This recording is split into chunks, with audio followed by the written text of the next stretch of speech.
compare this run, this feeling to the first one, to 2010, like, because the season as a whole kind of came out of nowhere from the expectation standpoint. And then in 2010, we knew it was going to be a good team, but I think they surprised a lot of people as well going to the World Series. Yeah, the thing in 2010 was, the acquisition of Cliff Lee at the trading deadline, made you feel certain that the Rangers would win the division. This year, with the acquisitions of Scherzer and Montgomery and Chapman a month before that, you had that feeling too. So you had that same feeling riding through the whole second half of the season that this team is going to win the division and has a really good chance of going far in the playoffs. The difference this year is the roller coaster that happened during the course of the second half, where they wound up literally just squeaking into the playoffs as a wild card, and then getting hot again once the playoffs started, basically continuing the pattern of winning streaks and losing streaks and catching the winning streak again at exactly the right time. In 2010, I think they clinched with 8 days to go. So it was kind of a very different feeling going into the playoffs. Eric, which has been more surprising to you about this platform? I mean, everybody's been really surprised by the fact that, they've gone on this run. They haven't, lost a game yet. But which has been the more surprising aspect to you? The fact that these young guys seem so unshaken by the moment, Tavares, Young, Carter, or just the fact that the pitching has come through in a way that none of us really anticipated? Well, the fact that the young guys have been able to perform at such a high level, when you look at some of the other teams that didn't get that sort of performance from their first-time playoff performers, I think that's the thing that's probably been more surprising to me. I even remember going back to 1996 when I thought the Rangers had the best team in baseball that year, but it was the first time in the playoffs for all of those players, and they didn't perform up to capability except for Juan and Pudge. Everybody else offensively had a bad series. And I certainly expected that, some of the young guys on the Rangers wouldn't perform well, as the playoffs got underway. And that just didn't happen this year. The pitching isn't as surprising to me because the Rangers have been able to pare it down to their very best guys.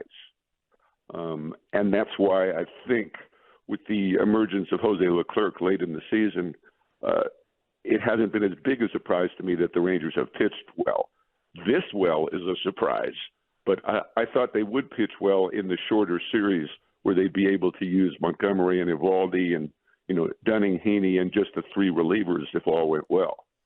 Eric Nadel here on 105.3 The Fan with Game 3 tonight in Arlington. Eric, have you compared Evan Carter to anyone, or does he remind you of anyone in terms of just either the ability or the it factor that he seems to have? I don't know that we've ever had a guy quite like him.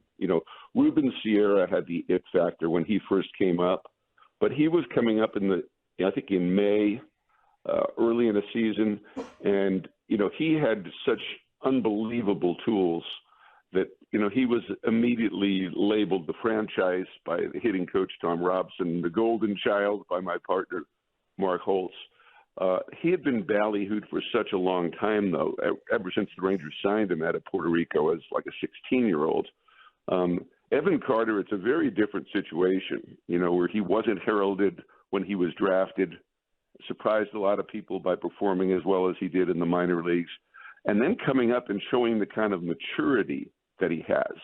Sierra was a big swinger with a lot of charisma, didn't have nearly the discipline that Carter has. And that's the thing that surprises me the most, about a kid coming up for the first time, playing in ballparks for the first time, and handling that tough left field at Minute Maid the way that he did. I don't know the Rangers have ever had a young player come up and display that type of maturity at the age of 21. Eric, what are your expectations for Max tonight? Like, is this one of those things where we may know right away whether or not he's got his command or if he's lost his control a little bit because of the layoff? Or what are your expectations going in? I have no idea what to expect. I really don't. It's possible that in the first inning he'll show some signs of rust and then find it. I have a lot of trust that Max will figure out how to get it done one way or the other. So I certainly don't expect him to give up 3 home runs in 3 1/3 innings like he did last time he faced the Astros. I think that, we'll see a good outing.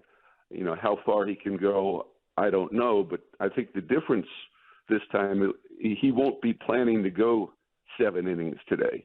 You're going to see the very best that he's got right from the start for as long as he can possibly go, with the Rangers having a fully stocked bullpen behind him. But as far as what to expect, I don't think any of us. Eric, do you give any consideration to changing things up in the 8th inning if it's a close ball game? Do you just roll out there with Aroldis Chapman? Do you consider maybe going back to Will Smith or changing things up, moving Spores up? How would you approach the 8th inning if you're the Rangers? I think it depends entirely on who's coming up. It's that pocket that has the 2 left-handers. If there's still a pocket, that determines the way you're going to use the bullpen. Now, Dusty Baker was talking yesterday about dropping Kyle Tucker lower in the order because he hasn't been hitting. So if you've got Alvarez hitting 3rd and Tucker maybe batting as low as 6th, I don't think it's an automatic that you bring Chapman in to face those guys. I'm not really sure. It depends on what exactly the score is and specifically who the hitters are coming up. But I don't think it's automatic that Chapman pitches the 8th. I don't think it's been automatic all along. It's just worked out that those guys, those lefties, have been coming up in the 8th inning. When they turn it over to the bullpen, do you take something? Do you breathe into a brown bag? What happens to the stress level? Are you calm and cool throughout? My stress level is pretty high during the postseason, all through the game. But the Chapman, what I'm now calling the Aroldis Chapman experience, every time he comes into a game, that raises it to the highest possible level. Just because that's the way he gets it done. It never seems to be easy. But I'm not really holding my breath the way I was during the regular season. Especially the way that Spores and Leclerc have been pitching. But at some point in a 7-game series, the Rangers are going to have to use somebody else. They've got 3 games in a row now. Unless they win the first 2, it'll be the first time they've got 3 in a row. Now, you figure if they lose one of these 2, there's a chance maybe they haven't had to use Spores and Chapman and Leclerc. But at some point, they're going to need to use Dunning. They're going to need to use Heaney. They might need to use John Gray out of the bullpen. And we don't know what to expect from him in terms of rust. So there are going to be more anxious moments, and hopefully all these guys will come through. Eric, what have been your biggest BoChi takeaways through year 1 and being up close for the magic of his postseason touch? He just has the instinct on the right thing to do. Starting in spring training where he decided that Josh Young would be his number 5 hitter. And that carried through almost the entire season. In fact, if Young had not gotten hurt, I would guess he'd still be the number 5 hitter. He just has a feeling of, who can do what, who can perform the best. That's the manager's job. Eric, Nadel joining us here on 105 through the fan. I think we lost you there for a second. Get us set for Christian Javier. I know he's not like a household name from unless you're like a really, really big baseball fan, but his postseason numbers are tremendous over his last 3 starts.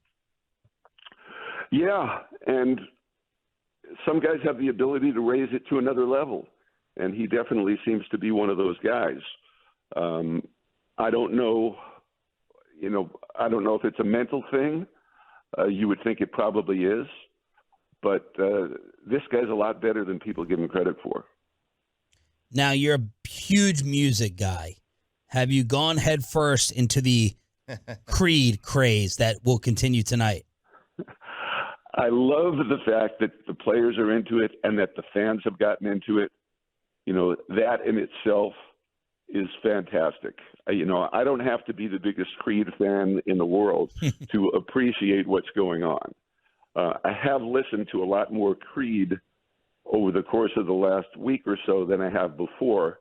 And I'm still not the biggest Creed fan in the world, but I have a better appreciation for them. Just as I never thought Sweet Caroline was the greatest song in the world, not even the greatest Neil Diamond song, but, I love the way everybody gets into it in Boston. So the fact that the Creed thing has caught on to me is wonderful. And I love the fact that, our own Jared Sandler was largely responsible for it. He and Andrew Heaney getting that message out to the public. Eric, thank you so much. It's great to have you back on these calls for this unimaginable playoff run. We can't wait to listen tonight and keep it going moving forward. Thank you for joining us. Thank you, guys.